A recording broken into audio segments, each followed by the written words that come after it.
Hello and welcome to New Frontiers on CCTV International. I'm Ji Xiaojun in Beijing. In today's program, we are continuing with our major series about the Wudang Mountains. It's hardly surprising, given the Wudang Mountains' special significance to Taoism, that they feature in many legends. One of these legends concerns a mysterious tree called the Betel-Plum, which was only found in the Wudang Mountains. The fruit of the tree was even designated as a tribute for the emperor during the Ming Dynasty. Emperor Yongle was so fond of it that he had a hall built in the Wudang Mountains in honor of the Betel-Plum Deity.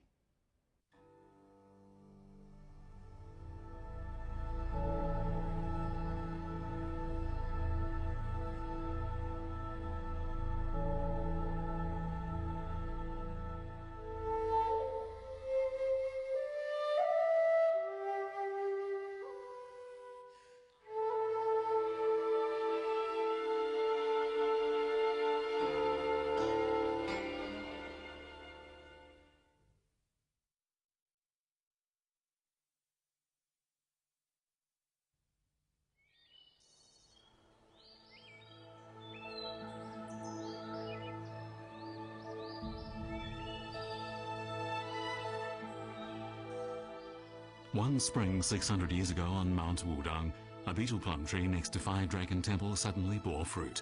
It is recorded in historical annals that a Taoist priest named Li Sushi had the fruit delivered to the imperial court. Emperor Yongle was delighted with the gift and rewarded Li Sushi handsomely.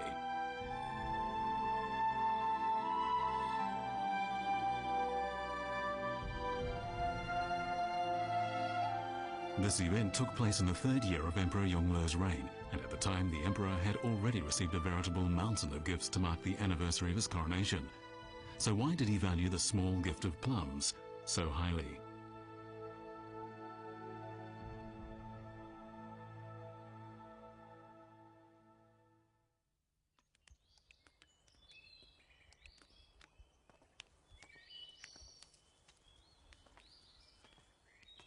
After a spring shower, Master Wang, the abbot of Zixiao Palace, takes his disciples out on the mountain to collect medicinal herbs.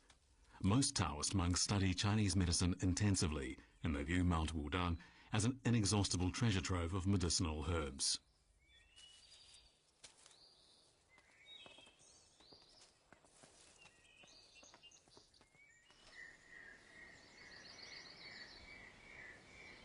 After returning to the temple, Master Wang busies himself with the work of healing the throng of devout believers who have been patiently waiting most of the day.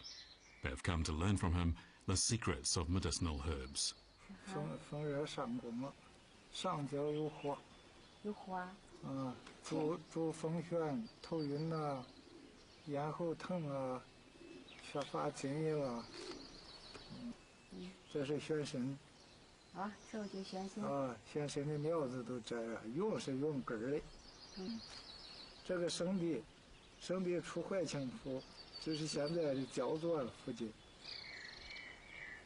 Taoists raised on this mountain are accustomed to using Taoist herbal medicines to make adjustments to the body and the soul.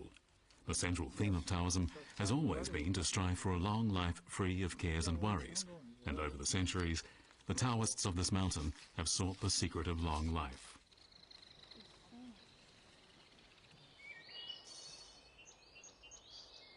In the 44th year of the reign of the Ming Dynasty Emperor Jia, a weary traveller dressed as a Confucian scholar arrived at Mount Wudang, whereupon he took up residence in Yellow Dragon Cave at the side of ancient Deity Road. His name was Li Shijian, and he had come to Mount Wudang looking for a magical fruit referred to in legends, a fruit that would bestow the gift of eternal life on whoever ate it. In his long search for the magical fruit, Li Shijian climbed mountains all over China, and as he did so, he wrote Compendium of Materia Medica, a work that describes 500 medicinal plants and their uses.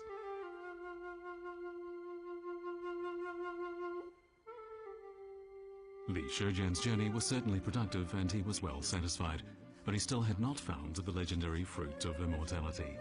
He knew it was a closely guarded secret and that it could only be eaten by the emperor. Driven to desperation, Li climbed over the wall of the emperor's palace and stole a few of the treasured fruit. However, for some unknown reason, his entry in the compendium is very brief. It states simply, Betel-Plum from Mount Wudang, a betel plum tree still stands near Five Dragon Temple.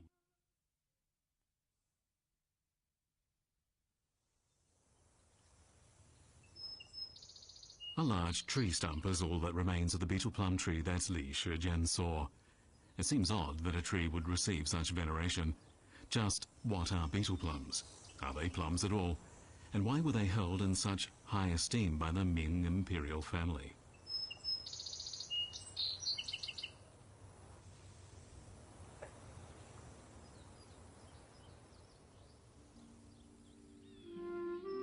Annals of Wudang Mountain tells us that the tree is a hybrid of a betel nut tree and a plum tree, and that its origins are linked with a myth concerning the god Xuanwu, the god of Wudang Mountain. According to this myth, when the young Xuanwu studied Taoism on Mount Wudang, he was not particularly dedicated and even considered leaving the mountain and abandoning his studies altogether. But then he encountered the incarnation of the Taoist goddess, Princess Zixiao. She was filing down a bar of iron to make a needle.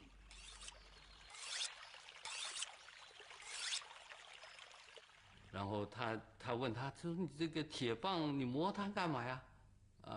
这个老人家告诉他说：“我这个家里面需要有一个绣花针，但是呢现在没有，所以我只好呢把它能磨成一个绣花针，那他问他说这么大的一个铁杵怎么能磨成绣花针呢？他说只要你这个锲而不舍，你就能把它磨成绣花针。” This is a valuable Ming Dynasty era sculpture of a Taoist goddess. After the goddess appeared to him in the guise of a woman filing a needle, the young Lord Xuanwu realized that, with untiring effort, one could indeed make a needle from a bar of iron. Because of this story, on Mount Wudang today there is a Taoist temple called File Needle Well Temple. On his way back to the mountain, Lord Xuanwu grafted a branch of a plum tree onto a betel nut tree and said, "If I succeed in becoming a Taoist master, this tree will bear fruit." After 42 years of work on Mount Wudang, Xuanwu finally received enlightenment and became an immortal. At that very moment, it is said, the betel plum tree bore fruit.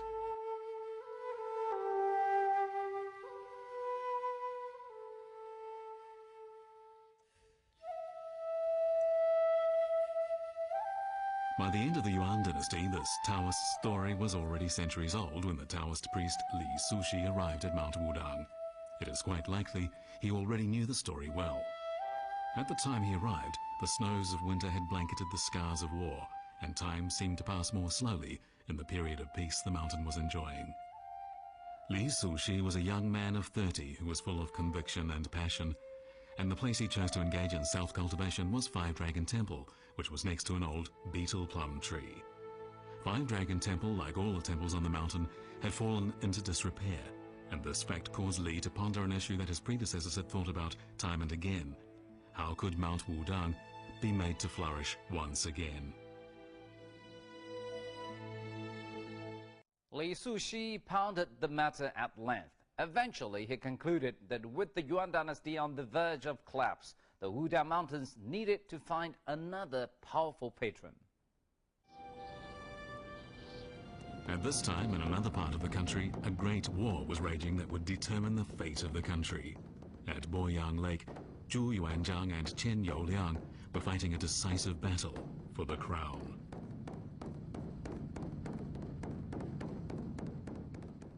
因为大家都要赶快摆脱这个战争，或者是速战速决，或者是大家撤离，怎么办？封锁虎口。朱元璋的船封锁虎口以后，陈友谅就发觉他的归路已经断了。 Even though he was facing a superior force, Zhu Yuanzhang launched an attack. Just as he did so, a northeast wind suddenly arose, and this put Chen Youliang's larger ships at a disadvantage, as they were downwind. Fires lit up the sky above the lake, and Chen Youliang suffered a crushing defeat.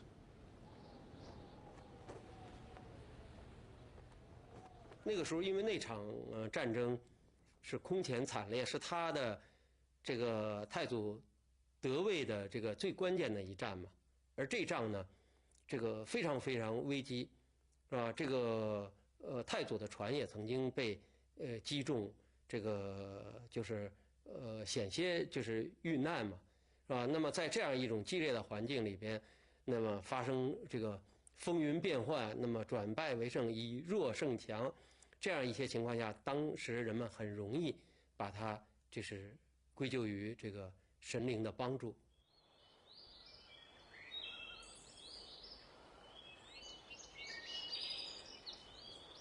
It is impossible for us to know what kind of effect this had on the Ming imperial family. But 50 years later, when Zhu Yuanzhang's fourth son, Zhu Di, Emperor Yongle, carried out an extensive building project on Mount Wudang, he erected a stele that bore the following: "The reason my father was able to ascend the throne of heaven was that he was favored by the gods." Perhaps Zhu Yuanzhang, who was already a devout Taoist, thought that this turn of events was due to the intervention of the god Xuanwu, one of the gods of the Taoist pantheon, who happened to be the god of the north and the god of war. Zhu Di had grown up during a time of war, and the turn of fortune made a deep impression on him.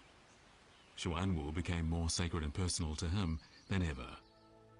Every year when the military commanders of the southern provinces went to Nanjing to pay homage to the Emperor Zhu Yuanzhang, the emperor always had them make personal offerings to Xuanwu before they returned home. Zhu Di, who at this time held the fiefdom of Beijing, was even more devoted.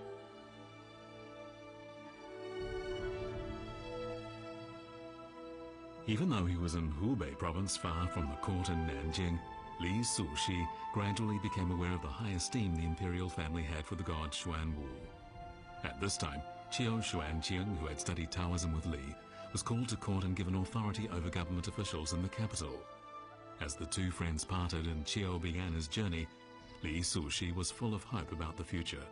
And sure enough, in just 5 years, Qiu rose from being a rank 7 official to a rank 3 official. This was the highest rank a Taoist master from Mount Wudang had ever held. 当时武当山供奉的玄天上帝，也是朱元璋非常崇拜的一个神。朱元璋在他南京那个地方修了9座庙，其中有一个庙就叫真武庙。那么真武庙是真武神是保佑朱元璋夺取天下的重要的神，所以说他才在南京城呢修真武庙。那邱玄清